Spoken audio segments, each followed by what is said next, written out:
अस्सलाम वालेकुम नाज़रीन, ड्रामा सीरियल समझौता के नेक्स्ट एपिसोड में आप देखेंगे वालिद बीमार होकर इमरजेंसी की सूरत में अस्पताल आए तो दोनों बेटों को पछतावा होने लगा कि उन्होंने क्यों अपने वालिद को अकेला छोड़ दिया, अकेला कर दिया।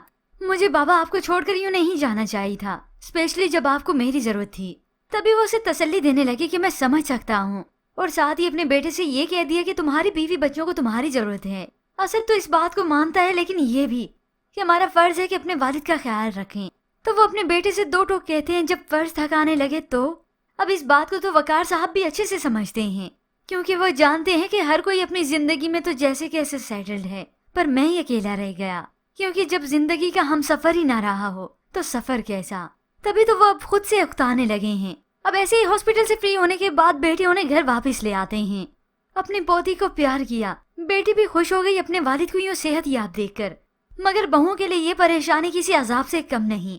अब जैसे वकार साहब अपने कमरे में गए तो वहाँ पर वो देखते हैं कि मुनज़्ज़ा की तस्वीर नहीं। वो चिल्लाते हुए पूछते हैं कि मुनज़्ज़ा की तस्वीर कहाँ गई। अलीज़ा को उसी वक्त चिल्लाते हुए बुलाते हैं तो वो भागती हुई आती है। इस दीवार पर मुनज़्ज़ा की तस्वीर थी, वो कहाँ गई। तभी उसने बता दिया कि मैंने उतरवा ली है। तो वो और भी चिल्लाते हैं कि जब मैं मर जाऊंगा फिर उसके बाद ही अपनी मानमानी कर लेना। अब वालिद नाराज होकर बैठ गए कि मेरी बीवी की तस्वीर क्यों उतार दी। अब ये तो कोई उन्हीं के माइंड से कोई समझ ही नहीं रहा कि अगर वकार साहब की बीवी की तस्वीर या फिर उनकी चीजों को हटाना उन्हें पसंद नहीं, तो सभी उनकी इस खुशी में खुश रह सकते हैं, बल्कि उनका गम बांटने के लिए उनके साथ बातें कर सकते हैं। अच्छी यादें भी तो वाबस्ता है, वो उसको सोचकर खुश रख सकते हैं। मगर हकीकत में तो वो भी उकताने लगे हैं। बहुओं को तो पहले उकताहट होती है कि हमसे अब नहीं संभाले जाते। जरा सी तस्वीर हटाने पर इतना गुस्सा किया। और तभी अलीज़ा अपने शोहर से अटेंडेंट की बात करती है, और आखिर इस बात को असद को मानना ही पड़ेगा, क्योंकि तबीयत तो उनकी ऐसी भी नहीं संभल रही।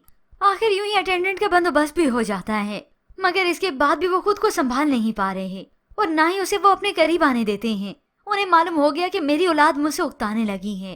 तभी यही असद होता है जो जल्दी से अपने वालिद के पास आता है और उन्हें पकड़ कर ले जाता है, ताकि अपने वालिद को मैं खुद फ्रेश कर सकूं।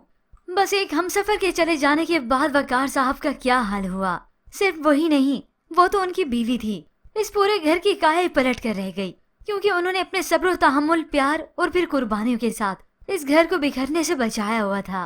तभी तो वो अपनी बहू के लाड भी उठा रही थी। मगर अब यही सब भी मिलकर वकार साहब का ख्याल नहीं रख सकते, क्योंकि मुनज़्ज़ा बेगम की कमी को कोई खत्म कर ही नहीं सकता।